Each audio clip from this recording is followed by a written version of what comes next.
Bismillahirrahmanirrahim. Assalamualaikum warahmatullahi wabarakatuh. Alhamdulillah alladzi asbahna. Segala puji bagi Allah telah mempertemukan kita dengan subuh hari ini. Ini rahmat Allah, kasih sayang Allah Subhanahu wa ta'ala. Tidak semua orang bisa menikmati subuh dengan cara yang Allah kehendaki. Banyak yang tertipu oleh tipuan syaitan di subuh seperti ini. Nah, kita hadirkan alhamdulillah walladzi ahyana ba'dama amatana wa ilaihi nusyur. Kita bersyukur pada Allah kita ini bisa hidup kembali hari ini. Nah, tidak sedikit orang yang tertidur tidak bisa bangun, dan tidak sedikit orang yang mau tidur tapi tidak bisa tertidur matanya. Jadi tidur itu nikmat, bangun juga itu nikmat. Wa nusallimu ala rasulina imamul anbiya wal mursalin fa salawatullahu alaihi wa alihi wa sahabatihi ajmain. Dalam riwayat Imam Ahmad di kitab Musnadnya dan juga di kitab Ibnu Majah di kitab Sunannya dari sahabiah Nabi Ummu Salamah radhiyallahu anha, ada doa khusus dan zikir khusus Nabi tidak terdapat di waktu-waktu yang lain. Sebab kalau zikir salat kita baca, kita pelajari, itu zikir ada kemiripan.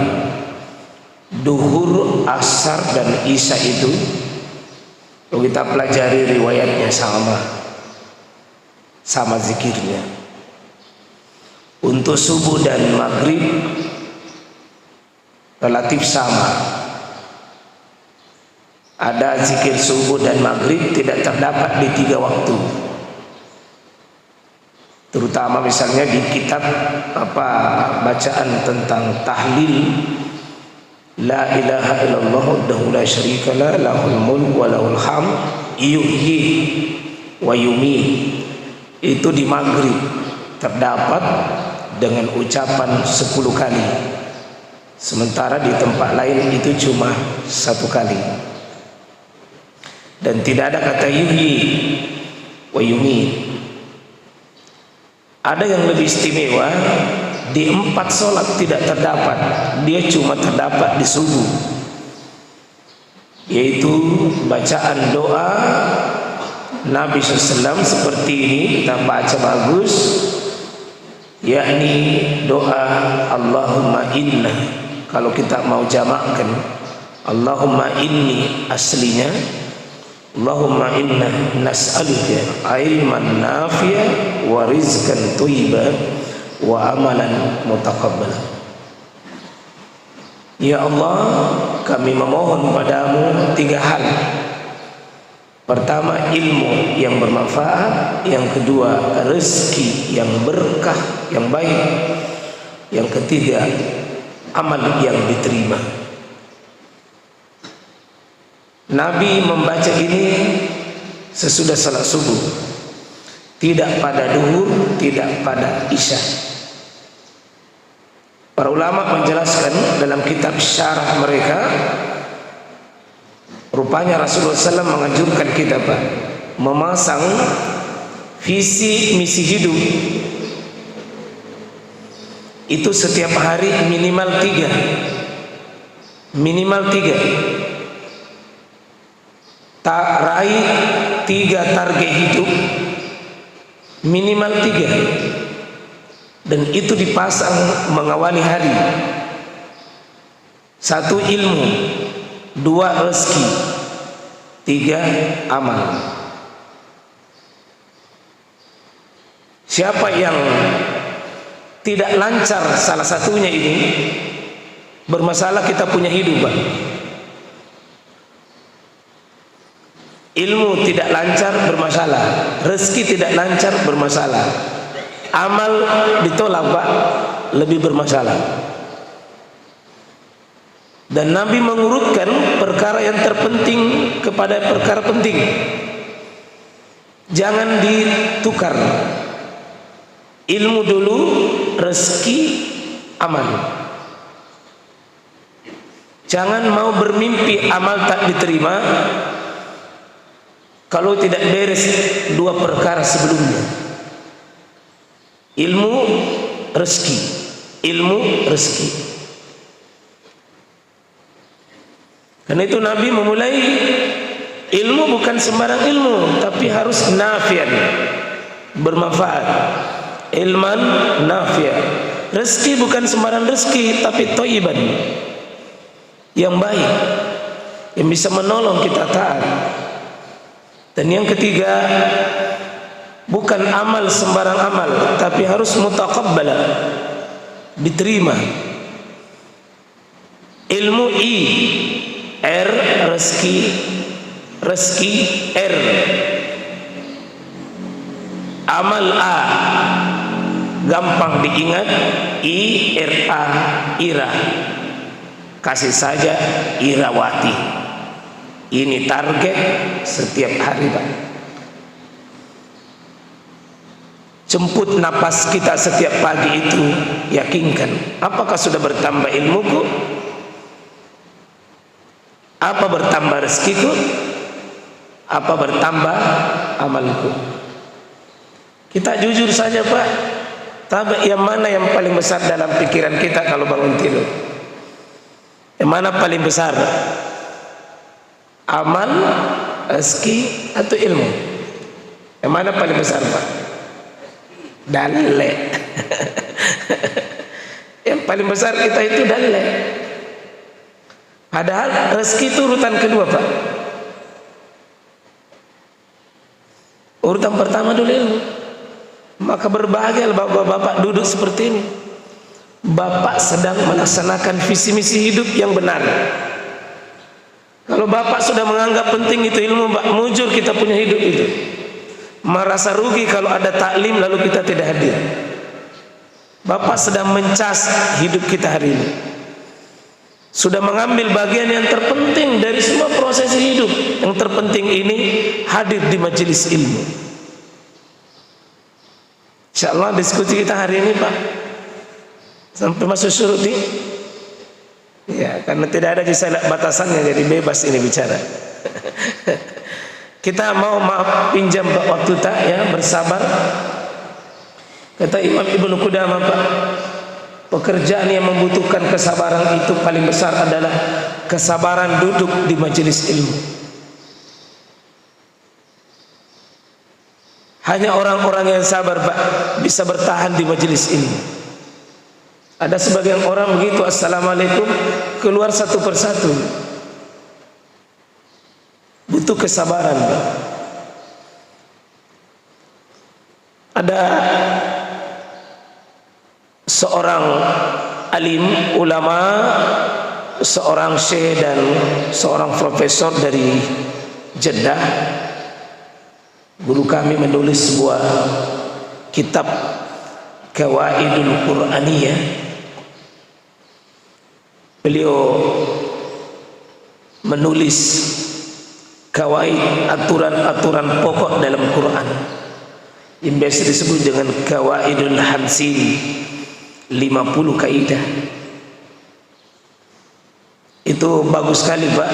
Kitab tersebut mengajarkan kita berpikiran luas dan mentadabburi Quran. Saya mau mengambil satu saja, Pak, dari kawaid Qur'aniyah yang kaitannya dengan puasa. Aturan pokok sangat penting, bisa menjawab ribuan perkara fikih kalau kaidah ini dipahami. Semua masalah fikih dijawab dengan masalah ini. Kaidah yang berkata yuridullahu bikumul yusra wa la yuridu bikumul usra. Allah Subhanahu wa taala menghendaki kemudahan bagimu dan Allah sama sekali tidak menghendaki kesulitan bagimu. Ini kaidah, Pak. Ini sumber ilmu sangat besar. Bisa memecahkan berbagai ribuan masalah. Allah menghendaki kemudahan dan Allah tidak menghendaki kesulitan. Dipasang kaidah ini dalam perkara-perkara ibadah. Pokoknya Allah menghendaki kemudahan, tidak menghendaki kesulitan. Kaidah ini diambil dari potongan ayat Syahrul Ramadan alladzi unzila fihi al-Qur'an hudan lin-nasi wa bayyinatin minal huda wal furqan faman syahida minkum asy-syahra falyasum wa man kana maridan aw ala safarin fa iddatun min ayyamin ukhra. Lahirlah kaidah ini yuridullahu bikumul yusra wa la yuridu bikumul usra. Kaidah ini bicara tentang puasa. Tetapi dalam memahami sebuah kaidah, aturan pokok, kita tidak terpaku pada hanya asbab dan tempatnya saja. Tapi ya, al-ibrah, pelajaran dan nasihat itu adalah di umumil lafz, keumuman lafaz. Nasihat itu, Pak, dari Quran maupun hadis, tidak dilihat dari asbabun nuzulnya, tidak juga dilihat dari asbabul urutnya kalau itu hadis, tapi diambil keumuman lafaznya. Apa lafaznya? Allah menghendaki kemudahan, tidak menghendaki kesulitan. Ketika Allah bicara tentang puasa, jemaah sekalian, Allah mengatakan faman syahida minkum asy-syahr falyasum. Siapa yang menyaksikan bulan itu hadir. Ini tafsirnya juga cukup panjang. Apa makna kata syahid? Yang penting sudah yakin masuk satu Ramadan, tugas tak falyasum, berpuasa. Berarti kapan itu? Di bulan suci Ramadan. Tetapi meskipun kewajiban itu di bulan Ramadan, Allah itu memberikan izin, toleransi, keringanan, rukhsah. Kalau ada masalah di bulan itu yang kita sudah yakini sudah jatuh, seperti pada ayat itu dan ayat sebelumnya, yakni man kana minkum marida, siapa di antara kalian yang sakit atau safarin, musafir, apa kata Allah? Ganti, undur waktunya ke bulan-bulan yang lainnya selama 1 tahun itu. Berarti kewajiban ibadah jemaah sekalian, meskipun sudah dipatok waktunya, boleh bergeser, Pak, kalau ada keperluan, ada hajat sesuai syariat. Ini kemudahan pertama. Boleh menggeser waktu ibadah meskipun sudah dipatok oleh Allah, karena ada uzur bisa bergeser. Contoh, Pak, ini sholat subuh kan waktunya singkat dan dia tidak bisa digabung ke duhur, tidak bisa juga digabung ke asar. Tapi subuh ini, Pak, bisa bergeser. Kalau seandainya tadi malam kita dari kampung atau dari mana saja, kita lupa sholat subuh misalnya, Pak, kita lupa sholat, maka karena adanya unsur lupa, maka sholat subuh itu bisa bergeser di mana kita ingat. Iza nasya ahadukum, apabila salah seorang dari kalian itu lupa, atau dalam keadaan dia tertidur, kapan waktunya?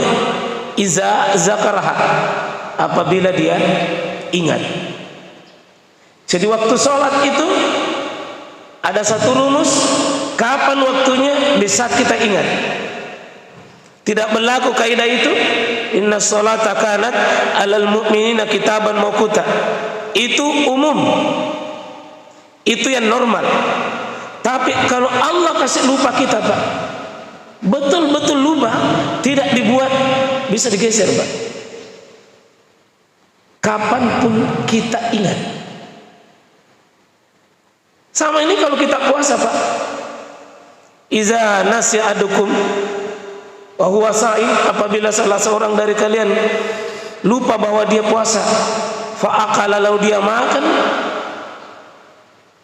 aw syariba, dia minum. Coba, satu tetes air, Pak, satu tetes air diminum, satu sendok makanan dimakan, itu jelas batal kalau dia bersifat makanan, kalau dalam keadaan sadar. Tapi kalau dia lupa, maka 3 piring, Pak, dimakan. 3 piring tidak batal. 3 gelas tidak batal. Maka ini lahir juga kaidah dari Nabi sendiri langsung, Pak. Inna Allah Ta'ala tazawaza li an ummati, sungguh Allah memaafkan semua urusannya hambaku kalau dalam keadaan satu, an-nisyan, lupa. Maaf ya, kalau ada suami istri melakukan hubungan suami istri di siang hari, hukumannya denda syahraini mutatabi'ain, 2 bulan berturut-turut. Tapi itu bisa gugur, Pak, tidak ada denda kalau dia lupa.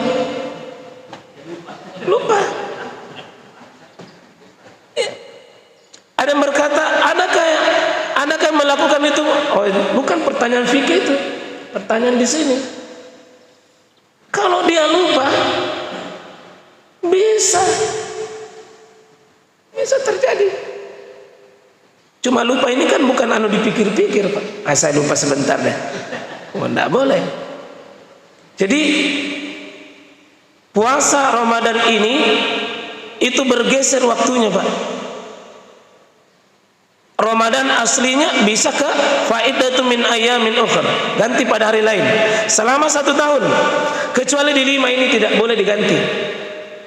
Idul Fitri, Idul Adha, Ayyamut Tasyrik, yakni 3 hari itu, 11, 12, 13. Bahkan syariat ini bukan cuma menggeser waktu, Pak, tapi merubah jenis pekerjaan. Coba kata Allah, wa 'alal ladzina yutikunahu fidyah, dan adapun orang yang berat berpuasa di Ramadan, berat juga di luar Ramadan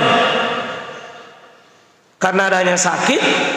Kalau sakitnya tidak permanen, ganti. Tapi kalau sakitnya permanen, sakitnya menahun, sakitnya itu lama, tidak ditahu kapan sembuh, kata Allah, tidak usah berpuasa selama-lamanya. Ganti jenis pekerjaan, ketaatannya dirubah dengan fidyah, yakni membayar tebusan, menebus diri. Coba, jadi ada syariat itu merubah puasa aslinya, tapi kini cukup ta'amu miskin, memberi makan. Jadi memberi makan itu, Pak, sama dengan berpuasa dalam sisi maunya Allah, kalau memenuhi syarat. Yang mana susah, mana gampang, jangan dipikir begitu. Yang jelas ini syariat, Allah izinkan, sama statusnya di sisi Allah. Kalau memang kesulitan, ya, ganti, bayar fidyah. Yang penting fidyahnya benar, berupa ta'am miskin, itu disebutkan oleh Quran itu. Harus ta'am jangan yang lain. Harus miskin, jangan ke yatim piatu, Pak. Ini banyak kaum muslimin tidak mampu membedakan mana miskin, mana yatim, mana panti asuhan, mana tempatnya orang miskin.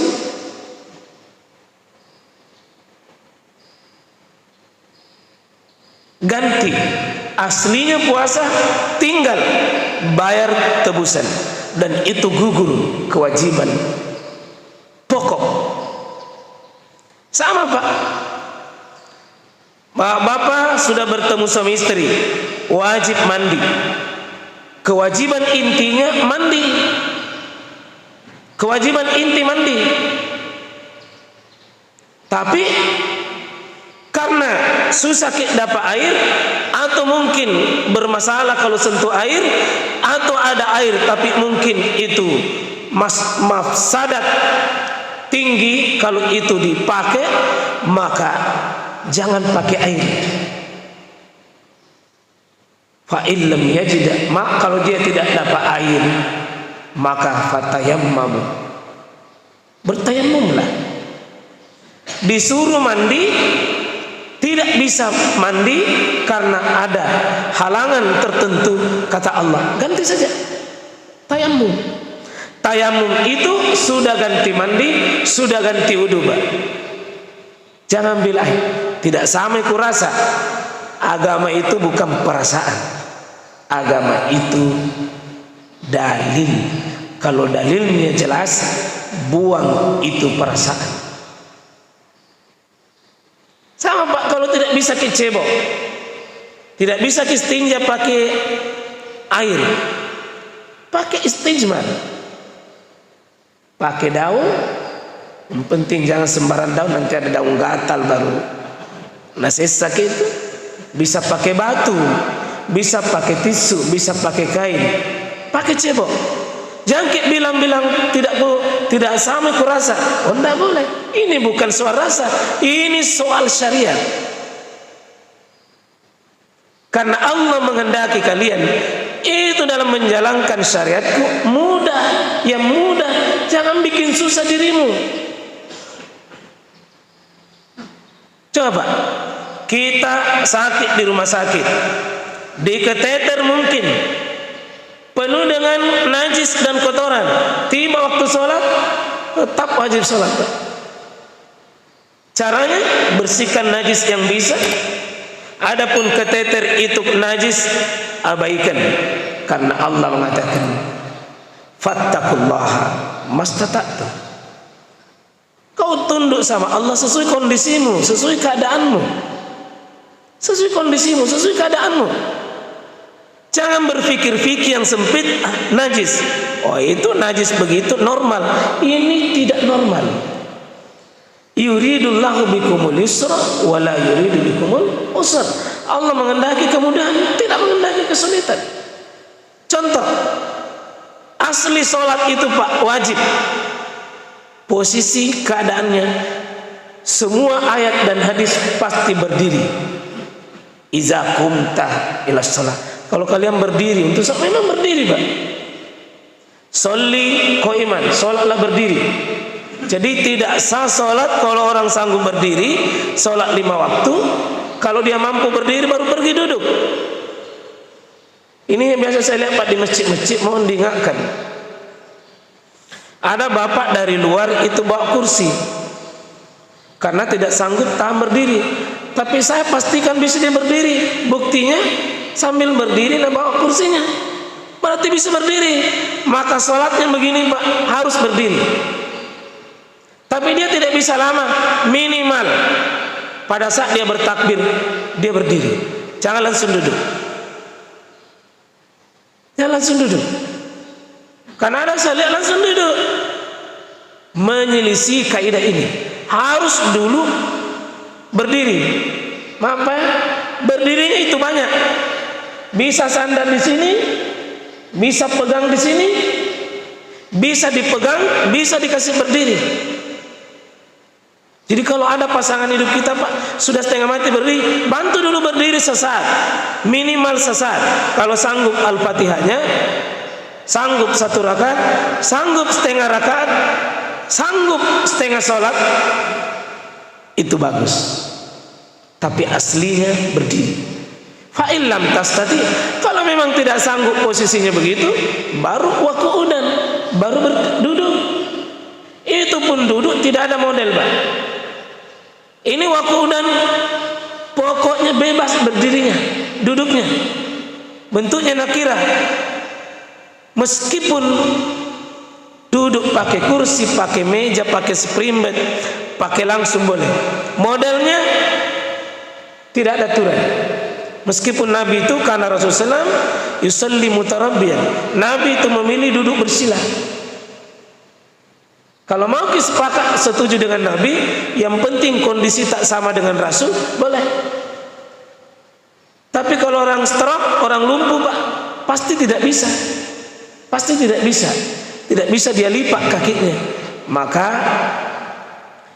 pastikan, Pak, agama ini mudah. Agama ini tidak sulit, tapi dia penuh dengan kemudahan. Jangan bikin susah diri kita. Semua, Pak, semua perkara. Saya mau tanya-tanya bapak-bapak, tunjukkan sama saya mana perkara agama yang susah kita kerja. Kalau ada perkara agama ini susah dikerja, Pak, dua kemungkinan. Salah cara tak kerja. Kalau itu berat. Yang kedua, salah cara tak pahami. Tidak ada perkara agama ini susah. Kalau ada susah, mungkin kita bikin susah itu. Kalau ada pekerjaan, Pak, susah,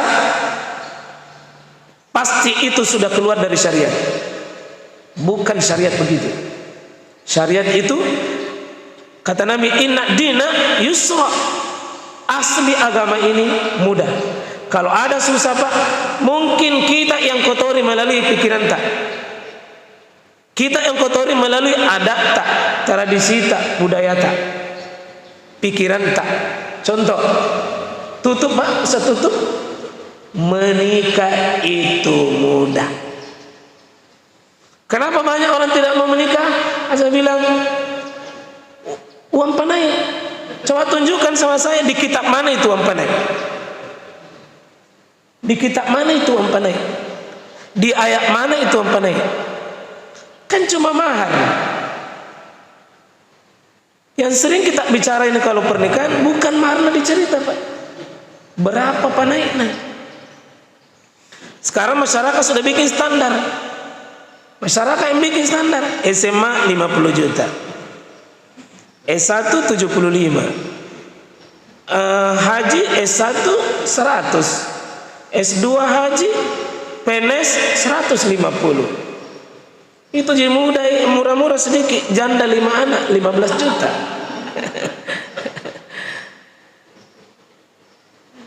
Ini yang kotori, Pak. Ini yang kotori agama, kita yang kotori. Semua bawa dimanapun. Kenapa taruh itu terasa susah, bertahan, banyak yang bikin kita tambah-tambahin. Kita yang kotori itu. Tidak ada yang susah agama. Mengurus orang mati, Pak, saya mau maaf, sering sekali saya tambungi. Saya tidak tahu. Urusan orang hidup dia cerdas. Urusan orang mati setengah mati dia tidak tahu. Karena kita yang tambahin. Termasuk, Pak, ya, kuburan. Kenapa hari ini mahal? Sekarang sudah ada kuburan, Pak, VIP 75 juta kuburan. Ada 50, ada 20, ada 15, 12, 8. Saya pernah survei kuburan di Makassar, Pak. Standar syariat rata-rata kita menyimpang. Ini yang bikin susah hari ini prosesi mengurus kematian. Karena banyak kitab beragama, kita yang bikin susah diri kita sendiri. Saya persilakan kalau ada bapak mau tidak sependapat, silakan. Ada yang bapak setujui, kasih tahu juga. Kalau tidak ada bapak setujui, bilang ke juga. Silakan, Pak. Ada yang mau diperjelas, ada yang mau dikomentari, saya persilakan. Silakan Pak Ustaz. Ada.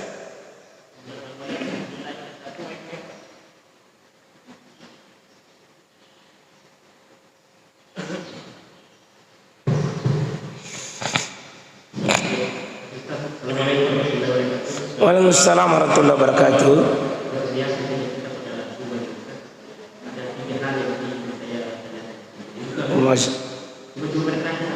Ya. Pertama terkait dengan doa yang di awal Nabi sampaikan dalam perjalanan Nabi yang kita tahu. Apakah itu dibaca ketika sujud Nabi atau di tahiyat atau secara salam? Iya.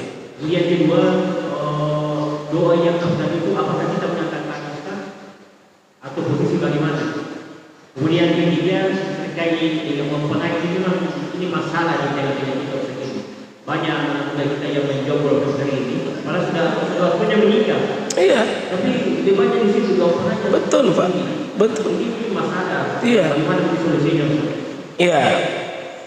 Banyak sekarang ini jomblo abadi. Problematika rumah tangga hari ini terlalu dibesarkan. Tidak digambarkan bagaimana kenikmatannya beribadah menjalani sebuah rumah tangga. Itu satu Pak. Jadi dipermudah uang panai jangan dipakai mahar Pak. Mahar itu tidak ada batasan. Boleh 1 miliar, boleh 500, boleh 1 juta, boleh 500, boleh ember, boleh baskon, boleh tas, boleh HP bekas, dan boleh dicicil. Nabi Musa cicil uang nikahnya Pak, itu 8 tahun. Kita selama ini tunai karena Allah, padahal uang bank nak pakai. Sama ji. Baik kita bilang cicil 6 bulan karena Allah.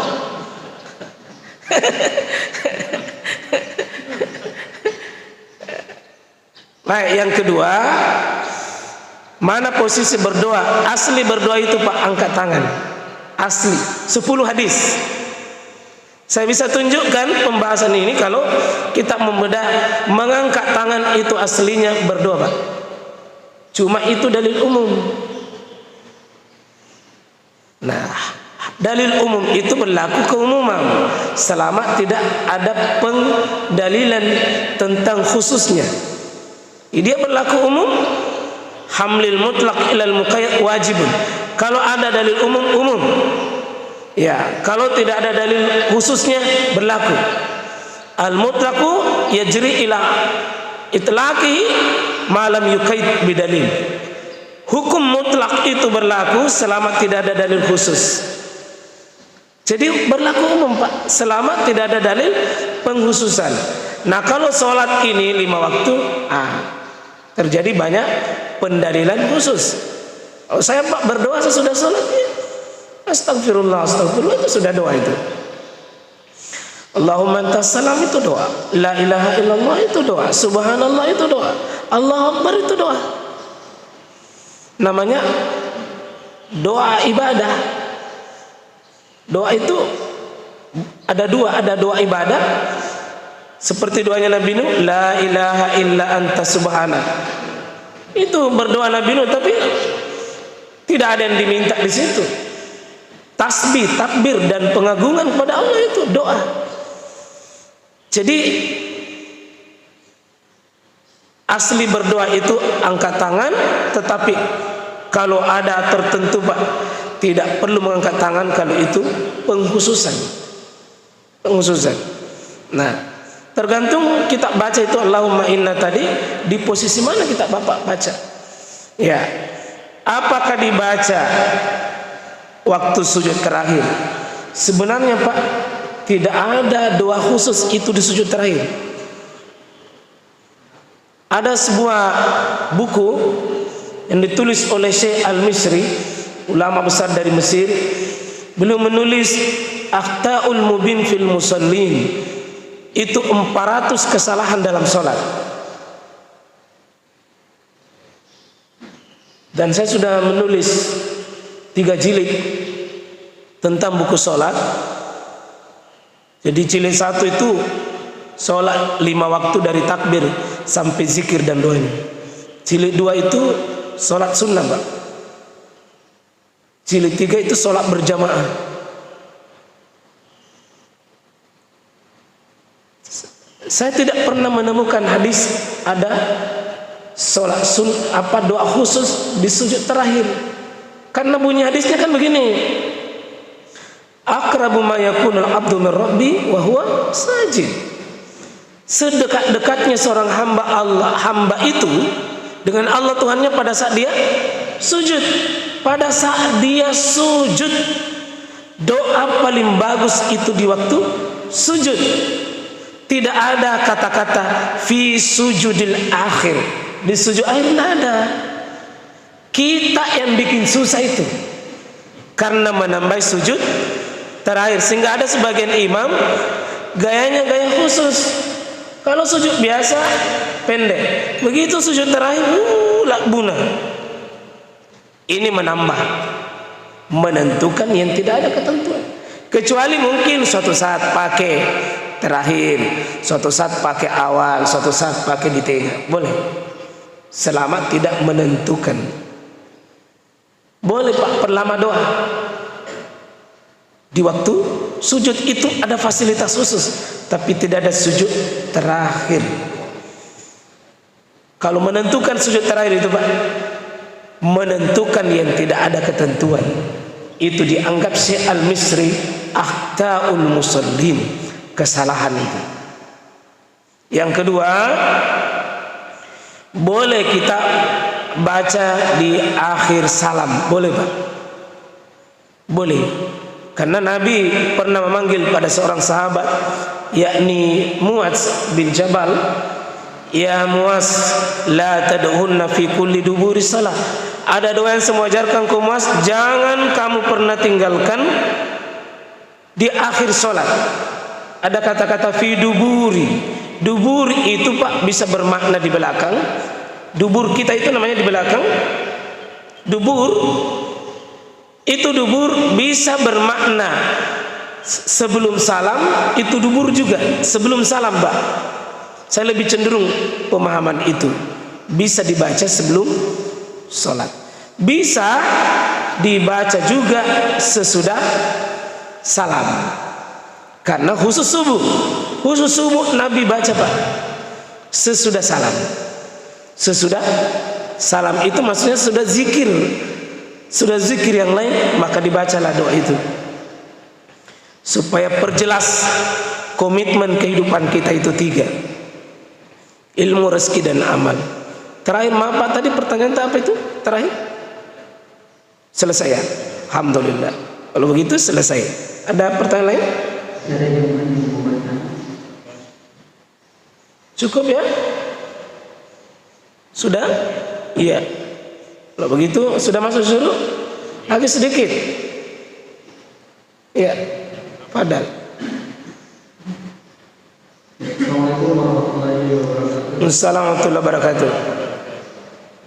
Untuk mengisi semua kursus, mungkin kebetulan Ustaz, tadi malam juga ceramah tarawih dan di kampus itu adalah yang 3 ini. Ya. Nah. Ternyata hari ini di waktu. Ya. Saya mau bertanya tentang apakah memang yang perlu mulai dari ilmu dulu, yang rezeki dan juga amalan. Ya. Saya mau bertanya tentang muamalah. Itu kan ada pernah kejadian kita sahabat siapa itu, katanya itu janganlah kamu berdagang atau berjualan sebelum kamu tahu ilmunya. Iya. Ya.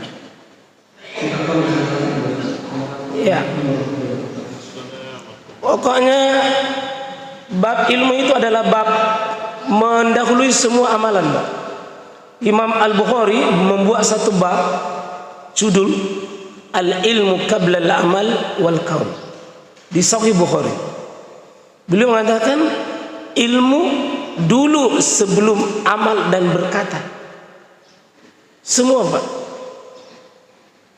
Ilmu dulu baru amal, ilmu baru wudu, ilmu baru sholat, ilmu baru tarwih, ilmu baru mengaji, ilmu baru bersedekah, ilmu baru berdagang. Sahabat yang dipraktekkan itu sahabat Umar bin Khattab. Umar bin Khattab itu seleksi orang yang mau masuk di pasar, Pak. Dites, kau tahu perkara halal dan haram, baru kau masuk pasar. Tidak boleh masuk di pasar itu sebelum tes. Coba. Jadi bukan tes PNS, bukan. Tes masuk di pasar. Kau tahu perkara halal dan haram, kau tahu tentang bab-bab yang kau lakukan itu jual beli, apa yang boleh dijual, apa yang tidak boleh. Kau tahu apa pelanggaran-pelanggaranmu dalam berjual beli atau berkaitan dengan pelayanan dan hak-hak orang lain. Ya. Betapa penting itu muamalah yang didahului dengan ilmu. Coba lihat, Pak. Banyak penjual-penjual kita itu terlalu berani. Ya. Timbangannya 2 kilo kelihatan, istrinya 1. Itu kan penipuan. Ini yang banyak sekarang ini yang menyebar, Pak, luar biasa. Tulis warnanya itu mangga, Pak, pepaya merah. Wih, menarik luar biasa. Sekalinya dibuka kaci. Karena dipaksa masak. Coba lihat, Pak, ayam disuntik besar, isinya air. Coba. Itu makanan-makanan kita campuran-campuran pewarna-pewarna, Pak. Pengawet. Wa nauzubillahi min dzalik. Banyak orang tidak takut kepada Allah Subhanahu wa taala. Maka itu penting. Ilmu tentu yang dimaksud di sini ilman nafi'ah, ilmu yang disertai dengan keimanan untuk melakukan sesuatu, termasuk tadi menikah harus dahulu dengan ilmu, membentuk rumah tangga, siap jadi bapak baru punya anak. Jangan mengalir saja, oh harus sudah siap bapak baru punya anak. Siap. Sebelum bapak bikin rumah harus ada gambarnya. Sebelum bikin rumah tangga harus ada gambarnya. Model rumah apa saya harus bikin. Butuh ilmu, Pak. Maaf, Pak, ya, gaya sholat kita itu beda-beda, tergantung dari bangunan ilmu yang kita miliki. Ada sholatnya gini, ada juga begini, ada juga begini, ada juga begini, ada juga begini, ada juga loyo, ada simpan sini, ada simpan sini, ada simpan sini, simpan sini, ada simpan sini, ada lurus. Itu karena bangunan ilmu yang kita miliki. Ada tasyahud begini, ada malah tidak, ada begini, ada begini, ada begini, ada begini. Itu bangunan ilmu yang kita miliki. Bapak itu bergaya seperti ini tergantung dari apa yang kita save dalam ilmu kita. Maka ilmu itu imamul amal, imamnya amal. Dia imam, Pak. Karena kalau orang itu tidak mau belajar, Pak, pasti rusak amalnya, pasti rusak amalnya. Karena itu minta amal bisa diterima melalui ilmu. Tapi sudah selesai, ya? Ya, kita sudah bisa tutup majelis kita. Semoga insya Allah menjadi saksi dan menjadi kebaikan. Ya, kita ini tidak tahu, Pak, dan tidak yakin apakah Ramadan yang akan datang kita dapat. Kita mohon kepada Allah semoga disempurnakan ilmu kita, disempurnakan ikhtiar kita. Semoga bisa melewati Ramadan dengan penuh ikhtiar, penuh sempurna insyaallah. Allahumma shalli ala Muhammad wa ala Muhammad. Rabbana zalamna anfusana wa illam taghfir lana wa tarhamna lanakunanna minal khasirin. Allahumma arina haqqa haqqa warzuqna ittiba' wa arina batila batilan warzuqna ijtinaba. Allahumma inna nas'aluka ilman nafi'a wa rizqan thayyiban wa amalan mutaqabbala. Subhana rabbina rabbil izzah amma yasifun. Salamun alal mursalin. Alhamdulillahirabbil alamin. Assalamualaikum warahmatullahi wabarakatuh. Persembahkan oleh Yayasan Haji Muhammad Cengho Sulsel dan Takmir Masjid Muhammad Cengho Goa.